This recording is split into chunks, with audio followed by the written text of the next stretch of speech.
حضور قرب خاص میں گئے اور ان منازل کو طے کر گئے جہاں تک نہ کوئی گیا تھا نہ کوئی پہنچ سکتا تھا، تو اللہ نے اپنے محبوب کو بہت کچھ دیا۔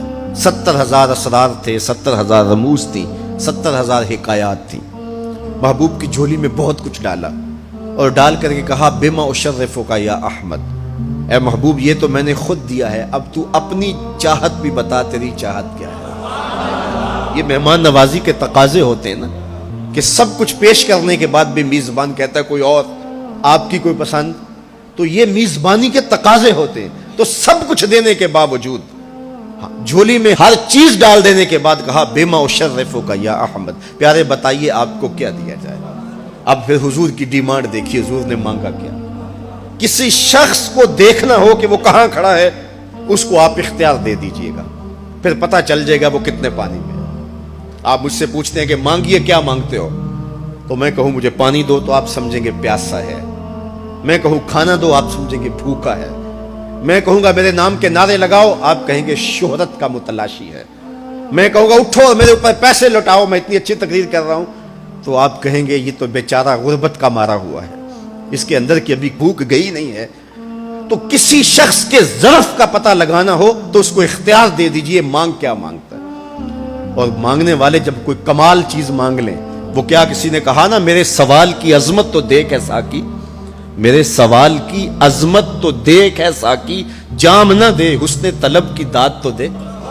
تو کسی کے سوال سے اس کا ظرف کھلتا ہے کہ وہ کہاں کھڑا ہے۔ اب حضور کو اختیار دیا جاتا ہے محبوب مانگیے کیا مانگتے، مال و زر مانگا، دولت مانگی، یہ تو قدموں میں رلتے تھے حضور آنکھ اٹھا کے نہیں دیکھتے تھے، تو پھر مانگا کہا بنسبتی الیک بالعبودیہ، اے اللہ ساری زندگی میں کہتا رہا کہ تو میرا رب ہے۔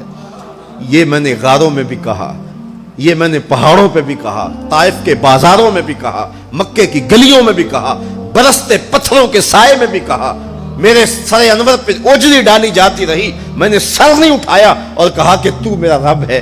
ساری زندگی میں نے کہا کہ تو میرا رب ہے، آج تو بھی تو کہہ دے کہ تو میرا بندہ ہے، مجھے عبد کہہ کے پکار دے۔ ملا جیون علیہ رحمہ فرماتے، امام راضی بھی لکھتے ہیں کہ یہ حضور کا پسند فرمودہ ہے۔ تو پھر اللہ نے جب بھی واقعہ معراج کی حکایت کی تو لفظ عبد سے جو ہے وہ بات کی، سبحان الذی اسریٰ بعبدہ، اور وہاں بھی سورہ نجم کے اندر بھی فرمایا فاوحیٰ الی عبدہ ما اوحیٰ، تو یہ محبوب کی چاہت پر ہے۔ اور پھر عبدیت کا بندے کی طرف سے جو اظہار ہوگا اس کے لیے پھر 50 نمازوں کا تحفہ دے دیا کہ میرے بندے تو پکارتا رہے اور مجھے رب کہہ کے پکارتا رہا، میں تجھے لبیک یا عبدی کہہ کے پکارتا رہا۔ اور وہ 50 نمازیں پھر 5 نمازوں کی صورت کے اندر باقی رہیں۔ اللہ کی باتیں بدلتی نہیں ہیں، جو ایک نیکی کرے 10 کا ثواب ملتا ہے، پڑھو گے 5 ثواب 50 کا ہی ملے گا، اس لیے کہ اس کی باتیں تبدیل نہیں ہوتی۔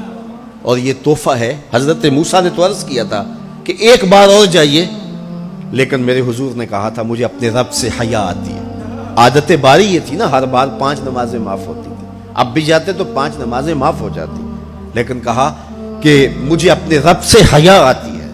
اب امت کو کیا حیا نہیں کرنی چاہیے کہ 5 نمازیں امت کے لیے رہ گئی، ثواب 50 کا ہی ملے گا، اور معراج کا خاص تحفہ لے کر آئے اور کہا کہ صلاۃ و معراج المومنین، یہ مومن کا معراج ہے، میں تو سر عرش پہنچا ہوں لیکن تمہارا معراج کیا ہے، تم سجدے میں سر جھکاؤ، دیکھنا تمہارا مالک تمہیں کتنا قرب دیتا ہے۔